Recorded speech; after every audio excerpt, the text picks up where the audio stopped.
Hey guys, it's Summer Rayne from Homestead, Brooklyn, and I'm here in Utrecht, Netherlands at the University of Utrecht's Botanic Gardens. Now it's closed in the wintertime, but you know what? We got in touch with the head gardener, Roel, and he was able to take us on a tour.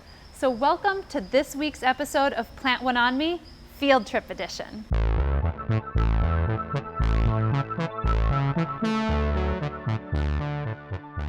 My name is Roel Vonk. I'm the head gardener of the conservatories here, and my job is to getting plants grow here and have the technical part working so everything is fine, the climate, the plants, and everyone who does research here. And do you get a choice to see what kind of plants you want here? Yes, I get a choice. Of course, our curator, Eric, does have the main decision, but as you know, he's a specialist on Bromeliaceae, dus all what he chooses are more or less Bromeliaceae. And then I said, well, I want a lot of other plants, and that's very difficult nowadays because of the Nagoya Protocol. But we can exchange in between botanic gardens, and well, we're able to, until now, to get new plants, and the plants I like to get is the ones I can tell a story about. Because one plant I saw in nature, for example in French Guyana or in Colombia or Venezuela, and the other, for example, is because it has used to for eating or textile, so I can tell the public. Sometimes I do have lectures to the public and tours around the garden, mostly inside the greenhouse. And that's the kind of plants I usually like to get. Tell me a little bit more about the history of this botanic gardens. In comparing to the other botanical gardens in the Netherlands, it's one of the youngest in the place it is. So it's founded here first in 1963. Then they started building the rockery. And then bit by bit, here on the campus, there were the systematical garden, the team garden, the greenhouses, the research greenhouses. So in between that, it's more or less every time about 10 years, and up till the end of the 80s, where the last part of the greenhouses was built. It's relatively new here in the Netherlands, but Utrecht University started a botanic garden in 1639. Wow, really? Yeah. 1639? Yeah. Here in the center of Utrecht. Wow. On the Zonneberg. They started there with a very small garden. Of course, it was for medicinal use, for herbs that have something to do with medicinal need. How many acres is this? It's 9. It's in between the fences. It's 9 acres, okay, with water and all, with a river and. And how many greenhouses? About 3,000 square meters. Okay, wow. And what do you have in some of the greenhouses here? Like, take me through some of the highlights, if you will. Well, the highlights, for example, this Clusia and fockeana. It's been here for quite a time, but it started flowering until I replanted it because I saw it grow in the wild in French Guyana, in the savannas, and it was in about half a meter of water, and there it was in the full sun flowering. And so it's kind of more easy now to be a head gardener here, because the guy who was before me didn't go anywhere in the tropics, so he has to plant things where he thought they should grow, yeah, but he didn't know where they came from. So, for example, when you have got a plant from Brazil, yeah, it can be from lowlands, but it can be also from the mountains, and there in between is a lot of difference in cold and sun. So that's more easy to understand when you've been to such a country. Right, so it's important to kind of have the field work under your belt in the sense that you could then say, oh, I want to be able to mimic that habitat or that ecosystem for that particular plant here. Yeah, yeah, and that's what more or less I try to copy, because it's here in temperate climates. It's always a kind of difficult to get a good result, because during the winter we have a lack of daytime light and intensity, warmth, so you have to add it to the climate, and that's not going to work in a large greenhouse like this. And one of the things that you had said before that really impressed me was the fact that you've been using biological control to control pests for quite some time. Yeah, we do that for more than 20 years. I think it's 25. And we started doing that because spraying is a bad thing, not only for the animals and for the plants, but also public is walking around. So we don't want to get them the impression that using chemicals was the right thing to do. So we had more or less a function of to the public, well, they doing it, so why shouldn't we? Because I'm very convinced we have to take care of the environment. And when I started working here, I was already convinced to defend a sustainable environment. But now I'm working here, I'm even more convinced to do so.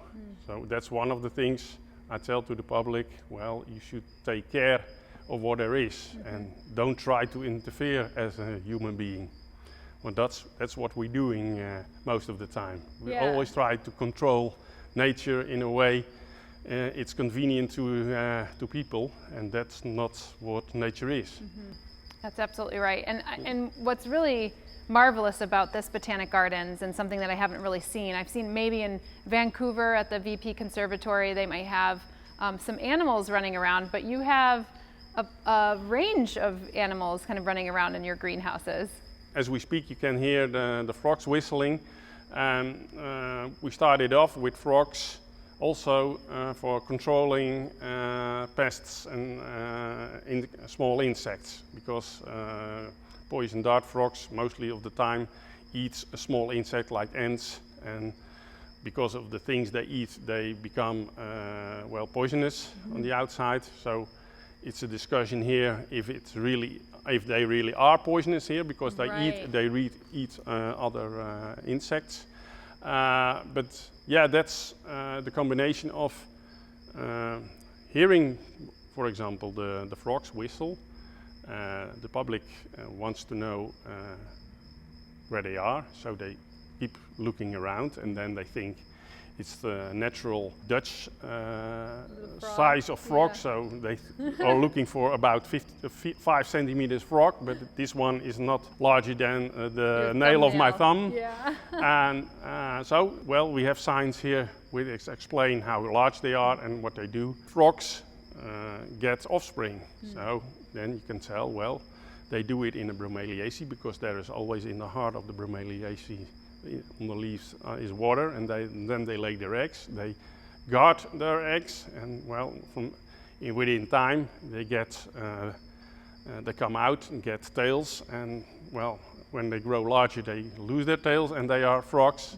So then you can say, well, that's a bromelia, and then it starts to get physical for the public, so they get interested in the plants as well. And when they were not here, the animals, they didn't get very interested about what we have to tell here about plants, because they're all green, and well, one leaf is a bit different from the other, but in the end they're all green. Right. And that's why they run very fast through the greenhouse, and nowadays are looking for the animals. And yeah. So they hear the sound, and then you're going to be able to, put this in context to the ecosystem of where these animals live and why, they're here in the first place. Because if they didn't have habitat to live here, they wouldn't survive. So yeah, it gives an ability to be able to put the forest and the trees and the plants here in context to what people are. That's right. For example, the partridges that run around here are partridges from Thailand, because we looked for a bird which eats insects, so again biological control, but then you have to tell the public that the soil is always wet, and when you take normal partridges running around here in nature, they have always dry soil, so in the end, after a few weeks, they get diseases on their feet, so that's the reason why they're going to die. So you have to make good choices, and then you can explain that's why we have those kinds of animals running around here. So it's always a combination from the decision you made and how it is in nature. That's great. Well, let's see some plants. I'd love to have you take us through a tour, and you can highlight some of the interesting ones, and maybe we'll even see some frogs and partridges too. Everybody knows about vanilla, and that's why I'm thrilled to tell to the public what vanilla really is, because most of the people don't know that it is an orchid and how it grows. And it's an epiphytic orchid. It's more or less a liana. It's growing onto a tree up to above. We don't have the bee who pollinates the vanilla orchid because it's pollinated by a special bee. So we do it by hand. And here you can see the fruit of the vanilla orchid. And in this way you can explain something about vanilla, the taste, but also how an orchid grows. It doesn't need the roots for taking up nutrition, but using the roots to get hold on the tree, and orchids take their water via those roots because they are very soft. So when there's a lot of rain, the water runs down the stem of the tree, and then the roots of the orchid takes up water easily. And you can see it's a really prolific grower too, so it must be able to attract a lot of that water down the trunk. So. And in nature, the trunks of the orchid gets even to a diameter of 5 until 10 centimeters. Wow. Really. Yeah, it's pretty impressive. Yep. That's amazing. Should we go over here? There's this one over here that you had mentioned was one of your favorites. I'm also fond of the very prehistorical Lycopodiaceae. These are all Asian ones, and of course I saw them in Latin America growing in the hottest of summer. So I don't understand why they don't grow here in a normal soil, because right. I started to nurse them in the open soil, but they didn't grow. And right above the pond with a high air humidity, they do. So wow, amazing. Probably it's a climate thing. Yeah. Well, you did something right, because they're looking great. This gigantic tree with the spines on it, it's been told that it was a sacred tree of the Maya, and it is for them it was a heavenly tree, because I think it grows very large, up to 60 to 70 meters. And it's special because when there is a drought period, it starts falling down its leaves. Mm-hmm. And that's a way to keep the water inside, so it don't vaporize. So when there is drought, you don't have enough water in the soil. Right, exactly. And that's kind of protection for itself. And when it starts raining, the first thing he does is flowering, and then he gets leaves again. And that's in about 1 to 2 weeks. He does that. So that's probably why the Maya people said, well, it's a kind of holy tree, because none of them in the surrounding tropical forest throw their leaves down, mm-hmm. because they all year around the same climate. They have the same climate, so they keep the leaves and grow bit by bit. But this one is, does things the other way. So probably they noticed, and it grows very high. It's been told also that the wood, it looks a very gigantic tree, but the wood is very soft. It's not, it's not very heavy. So yeah. So you perhaps keep making things with it. Making things very easily with it, and perhaps canoes or whatever. Yeah. This I hope wouldn't be on the inside of the canoe, though. That'd be a little painful. Sometimes on the campus they cut trees because they like buildings. Yeah. When they do, I ask them to give them to me, because I always have the idea to grow epiphytes on it. And here you see a good example how epiphytes can thrive on a tree. Yeah, this is a perfect way to display epiphytes. What's this? Well, a very special plant we have, because everybody knows the vanilla, and somebody talking about cocaine. It's a very easy way to know when you're dealing with coca, because all the specimens of the coca have this line in between. So here is a dark line, Oh, I see and here, and in the middle it's lighter. Later. So this is the leaf of the coca. You can chew on it, but you don't get any feeling because it's grown in a greenhouse. It doesn't have the light intensity they get in South America. So it's just like as if I was eating any other green leaf. Yeah, it's just like spinach. Everybody knows nettles. Yes. Yeah. Well, this is the tropical one. Here in nature in the Netherlands we have a plant about to 60 centimeters high. This is a tropical shrub. It's from the family of the nettles, and it's only in all parts it's larger, and even in its stain, because it's more heavy than the nettle we have in the Netherlands outside. Yeah, you wouldn't want to be walking through that one. Yeah, the stains are painful. Are they? Yeah. Yeah. And here you can see the flower of Oh, the... yeah. Look at that. The Tetrastigma is one of the oldest species here in the greenhouse. It came from a satellite garden from the Kantonspark in Baren. There it was already growing in the greenhouse. The Botanical Gardens of Utrecht started here in 1963, and there were all kinds of gardens around in Zandwijk, Baren. In the center of Utrecht we had a garden, and round about 1975 they went over and they took this one from Baren. Well, Tetrastigma is a nice liana. It grows very fast. It's easily to grow inside, wherever. Yeah, I have one in New York and it grows wonderfully. My deepest hope is one time, because the Rafflesia, the largest parasite flower, is growing on the roots of Tetrastigma. On this one here? No, not here. Oh, okay, okay. That's my hope, that one time before I stop working, that we have such a plant. That would be amazing. Yeah. I think everybody would flock to see that. I saw the partridges run across here. They're back in there too. They ran across the way. The sun is going down, and then well, they get more. They know that it's going to be very quiet here, and then they start running around.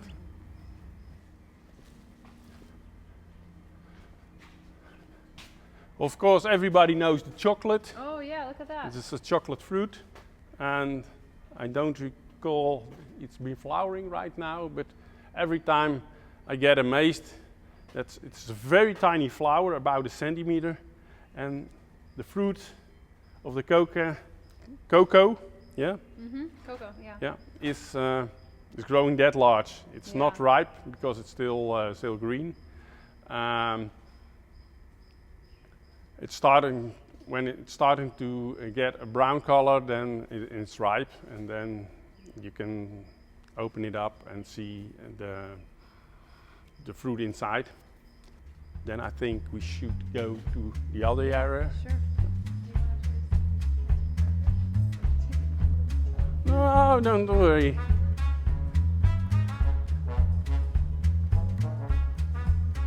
So this is the orchid house, or more where the epiphytes grow. We used to call it the orchid house. We have 3 different greenhouses with different climates. But in that time, when we called it the orchid house, it was not enterable for the public, and because it was for taxonomy research. When I got here, I said, well, you should paint the windows so nobody can see that there are orchids inside, so they don't get eager to go in, because we got a lot of questions, or you should open them for the public. And then there was the decision, well, we open them for the public, and we make it a kind of garden to let the people see how they can grow, how they grow really in nature. and there is a large diversity of plants, and of course orchids always grow in the same area and trees as Bromeliaceae, and then the Bromeliaceae come in, and that's how you get a combination of plants which you see here around. You have some Nepenthes as well down here. Nepenthes is not very known Middle and South American plant, but there are Nepenthes who are growing in the Middle and South America. I didn't explain, but in the Netherlands it was that the universities made a decision that they do research on the continents. So they made a division of the world, and Leiden University does Asia, Utrecht does Middle and South America, and Wageningen did and still are doing Africa as a continent. So most of the plants that are here in the greenhouses, they have the heritage of Middle and South America. All of my Peperomia friends. Yeah. Well, the Cattleya orchid, the national flower of Colombia, it intrigues me because here in the Netherlands it's very difficult to grow them. And once again, I see them in parks in Colombia, growing on trees in full sun, and I don't understand why they thrive so well, because when we do it here they die, and when we keep them in the shade they die. So I'm happy when there is flowering one. Well, that's like my story with many orchids, so it's nice to see that you're able to hit the right mix in order for them to work. It's even sometimes it's even I get that scared that when they grow I don't have the courage to get them out of the pot, of the plastic container, because I think when I damage the roots they will die off. So one way or another we put them with the container on the tree. So you put them in like in a bird's nest kind of thing, so yeah, clever. The ant plant, most of the time it's when you buy them, you buy them in a container, but it really is an epiphyte plant, so it grows on another tree, and it has a symbiosis with ants. Ants keep the enemies of the plant away, and the plant provide a home for the ants. And here it's a large example. Outside you don't see anything. There aren't even ants inside because we don't have that particular ant. But here we cut one in half, and here you see all the mazes of the house of the ants. And here you on the picture you can see ants inside. Yeah, unreal. That's phenomenal. And then you have this big is this a metanilla right here? Yeah. So it shouldn't be here because it's an Asian plant. Yeah. But well, you can see it's when it flowers, and it does flower within a month or two, all branches will have flowers, and then it's a gigantic rose cascade. Yeah, flowers. it's a stunning plant. It's a plant who likes water or a high air humidity. So if you ever have one, or like to have one, put it near a place where there is a lot of water. Interesting. That's really good tips, because they are selling quite a lot of metanillas now to houseplant enthusiasts. This particular kind of Alcantara Bromeliaceae is dying now. It's monocarpish. So it has been growing here for about, well, I think 5 years. Last year it started flowering, so the inflorescence is about 1 year old. And well, I said it's monocarpish, so when it's set seeds, and it does set seeds at the moment, it has seeds inside. Mm-hmm. These are the seeds. Wow. It dies off, and the meaning of nature is that the seeds will get blowing away and germinate somewhere else in a tree Right. or in the soil. But And then- this one dies off. It doesn't give any new shoots. No pups or No. offsets, okay. So you see how in a terrible state it's Yeah, getting, Yeah. and it gets worse. Yeah, and you just have it held up right now. We have to hold it up Yeah. because as every bromeliaceae, it collects water inside the leaves. So I think it's about 30 to 50 liters of water. And that's why it tumbled over, because it's really doesn't have any connection left with the ground Right. he is growing in. Right. It really tumbled over, and that's why we had to tie it up. Well, I thank you so much for showing us around and giving us a little bit of a private tour, especially when the gardens are closed. So I really appreciate it. Thank you. Thing is, I get very enthusiastic when somebody else is. So there is a lot to tell, but in the end of the day, you always had the idea you didn't tell enough, and so please come back Yes. for more. Hey guys, so hopefully you enjoyed that tour of the University of Utrecht's Botanic Gardens. And of course, if you like these episodes, don't forget to subscribe to the channel and follow along on my Instagram at Homestead Brooklyn and on my website at homesteadbrooklyn.com. Later!